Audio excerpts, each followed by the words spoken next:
हे माझ्या मागे तुम्ही पक्षी जे पाहत आहात ते राजहंस जातीचे पक्षी आहेत, ज्याला आपण इंडियन गीज म्हणतो. आणि याचा उत्पन्नाचा आपण याचा उपयोग करतो, उत्पन्नासाठी याचा उपयोग करतो. तर राजहंस पक्षी या पक्ष्यांना आपण किरकोळ घरगुती खाद्य वापरून पाळू शकतो. याच्यासाठी वेगळं लसीकरण किंवा खाद्याची गरज नाही. या पक्ष्यांची किंमत 4 ते 5 हजार रुपये हे मोठ्या पक्ष्यांची किंमत असते आणि त्यामुळे शेतीबरोबर हा जोड व्यवसाय किंवा जोडधंदा म्हणून आपण याला पाळू शकतो आणि एक चांगला उत्पन्नाचा सोर्स कमवू शकतो. नमस्कार, मी अरुण शिंदे. आपण आज प्रो शक्ती ॲग्रो फार्म कामठी खुर्द तालुका मोहोळ जिल्हा सोलापूर येथे आहात आणि आज हे माझ्या मागे तुम्ही पक्षी जे पाहत आहात ते राजहंस जातीचे पक्षी आहेत, ज्याला आपण इंडियन गीज म्हणतो. हे पक्षी बदकांमधलीच एक व्हरायटी आहे आणि याचा उत्पन्नाचा आपण याचा उपयोग करतो, उत्पन्नासाठी याचा उपयोग करतो.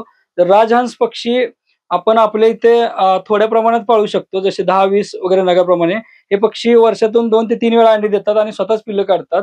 आकाराने पक्षी हे जवळपास 4 ते 5 किलोचे असतात. या पक्ष्यांना आपण किरकोळ घरगुती खाद्य वापरून पाळू शकतो. याच्यासाठी वेगळं लसीकरण किंवा खाद्याची गरज नाही. या पक्ष्यांना वर्षातून पावसाळा आणि हिवाळ्यामध्ये 2 वेळा अंडी घालतात आणि स्वतः उगवून पिल्लं काढतात. या पक्ष्यांची किंमत 4 ते 5 हजार रुपये हे मोठ्या पक्ष्यांची किंमत असते आणि लहान पक्षी जो 1 महिन्यापासून 3 महिन्याचा असतो हे 2 ते 3 हजारापर्यंत त्याची विक्री होते. त्यामुळे शेतीबरोबर हा जोड व्यवसाय किंवा जोडधंदा म्हणून आपण याला पाळू शकतो आणि एक चांगला उत्पन्नाचा सोर्स कमवू शकतो. याला आपण 2 वेळा दिवसातून खाद्य देतो. आपल्याकडे मका, गहू, तांदूळ, बाजरी वगैरे जे खाद्य असतं ते याला आपण देतो. जर बदकांचा विचार केला तर याला आपण हायड्रोपोनिक सिस्टीमनं जो चारा बनवतो तो चारा आणि आजोलाही आपण आपल्या इकडे वापरतो. तर त्याच्यामुळे आपलं खाद्य खर्च कमी होतो आणि यांचं जे खाद्याचंही नियोजन चांगल्या प्रकारे होतं. सुरुवातीला म्हणजे आपल्याला एक्झॉटिक बर्ड्समध्ये आवड होती, जसं की पोपट वगैरे असतात. त्याबद्दल माहिती मिळवता एक दिवशी आपण CPDO बेंगलोर येथे व्हिजिट केलती. मग तिथे गेल्यानंतर त्यांनी ह्या सर्व गोष्टी तिथं दाखवल्या आणि तिथून आपण ह्या गोष्टीला सुरुवात केली. ही गोष्ट म्हणजे महाराष्ट्रामध्ये बऱ्याच दिवसापासून लोकं करत आहेत, परंतु जो सागरी किनारपट्टा आहे, तिथेच थोड्या प्रमाणात बदक पालन हा विषय लोकांना अवगत होता. पण त्यानंतर आपण थोडेसे विचार बदलले आणि आपल्या इकडे ट्रायल बेसिसवरती सुरुवात केली आणि लोकांचा चांगला प्रतिसाद बघून आज आपण इथपर्यंत हे वाढवलेलं आहे. आपण सुरुवातीला फक्त 1,000 रुपयाची पिल्लं आणली होती सगळ्या बदकांची आणि त्याच्यापासून सुरुवात केलती. आज जवळपास बदकांच्या व्हरायटीमधला 1,00,000 रुपये ते 1,50,000 रुपयांचे टोटल पक्षी आपल्याकडे आहेत आता. कोणत्या व्हरायटी आहेत आणि त्याचे काय फायदे आहेत? आता टोटली आपण बदक पालनामध्ये जर विचार केला तर अंड्यासाठी वेगळी जात आणि मांससाठी वेगळा जात पाळला जातो.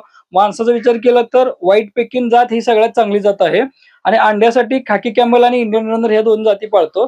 त्याबरोबरच आपण केरळमध्ये पाळली जाणारी मस्कवी ही एक नॅचरल पद्धतीने अंडी उबवणारी कोंबड्याची बदकाची जात आहे. तीही आपण इथे सुरुवात केलेली आहे आणि त्याच्यापासून आपण पुढं बदक पालन कंटिन्यू करणार आहोत. मार्केटिंग आपल्या सोलापूर पासून हैदराबाद जवळ आहे आणि त्यामुळं आपण थोडंसं ह्यात लक्ष घातलेलं आहे. हैदराबादमधील बाजारपेठांमध्ये बदकांना चांगली मागणी आहे. तसंच मुंबई, जवळपास आंध्र प्रदेश येथेही याची चांगली मागणी आहे. जर आपण चांगल्या पद्धतीने याचं मार्केटिंग केलं तर बदक पालन कुठेही होऊ शकतं. बदक पालनात विचार केला तर आपण एक 3 महिन्याचा टप्पा असतो, ज्याच्यामध्ये 1 दिवसाच्या बदकापासून माल जाईपर्यंतचा हा पूर्ण वेळ असतो. याच्यामध्ये आपण 100 बदकाकाठी जवळपास 30 ते 35 हजार रुपयाचा उलाढाल करतो. मग बदकांची संख्या जशी वाढेल तशी इन्कमचा टप्पाही वाढत जातो. लसीकरण कसं असतं? लसीकरण कोंबड्यासारखंच असतं. पिल्लांना जिथून आपण घेतो म्हणजे हॅचरीतून घेतो तिथे 1 दिवसाचं व्हॅक्सिनेशन केलं जातं मरेक्सचं आणि त्यानंतर लसोटा, गमोरा आणि डबल डोस लसोटा अशी लस असतात, ज्या आपण 7, 14 आणि 21व्या दिवशी देतो. पहिल्या 2 डोशी असतात ते पक्ष्यांच्या डोळ्यातून दिले जातात. त्यानंतरचे जे असतं ते पाण्यातून दिलं जातं आणि त्यानंतर जो असतो त्या डिवॉर्मिंग किंवा निर्जंतुकीकरण किंवा बऱ्याच गोष्टी असतात, जसं व्हिटॅमिन्स वगैरे आपण पक्ष्यांना पाण्यातून देतो. किमती पक्ष्यांच्या जाती बघून असतात. जर सरकारी हॅचरीतून तुम्ही पिल्लं घेतली तर पिल्लं 5 ते 7 रुपये कमी रेटने वाचतात आणि तेच पक्षी जर तुम्ही खासगीतून घेतलात तर ते महाग असतात.